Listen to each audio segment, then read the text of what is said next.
You mentioned transfer portal, NIL, and things of that nature.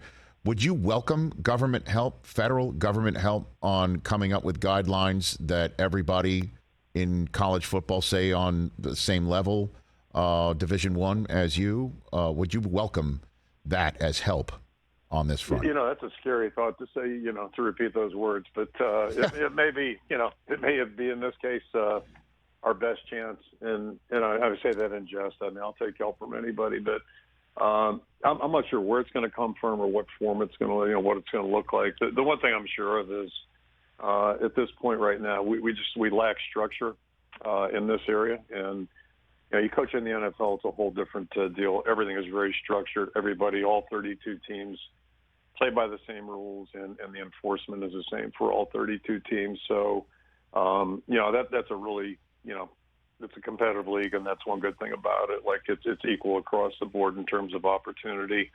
There's also a salary cap. There's transparency, and right now we lack all those things in college football. There is no uniform set of uniform rules or policies.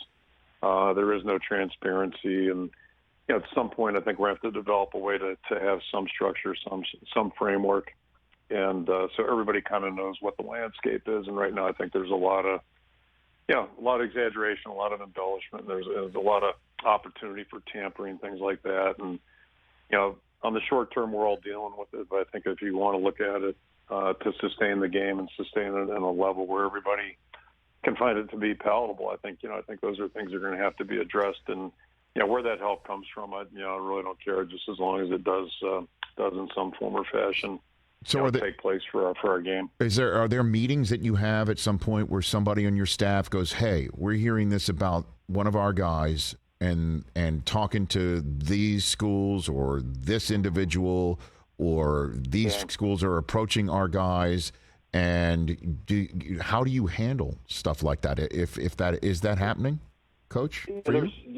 I don't know the answer to it, and I'll give you a quick for instance. If I was at a non-Power 5 team, I don't know if I'd play a Power 5 team because all you're doing is giving them a first-hand exposure to some of your good younger players, and just you're inviting those guys to get poached off your roster. Not that it's not going to happen anyway, but it's a real concern. But I think the bigger concern again is just there's no structure at all. So basically, a player can pick up and leave wherever he wants, whenever he wants, and get a free pass to the next university. And I think there's a lot to be said for player movement and the ability. And personally, if a guy's not fully on board here, you really don't want him to be on your team because it's not going to help you move forward. But I think there's got to be some form of structure, and that's maybe smarter people than me can try to figure that out. But that's where we got to get right now. It's a little bit out of control. Catch the Rich Eisen Show every single day on the Roku channel, 12 to 3 Eastern, for free.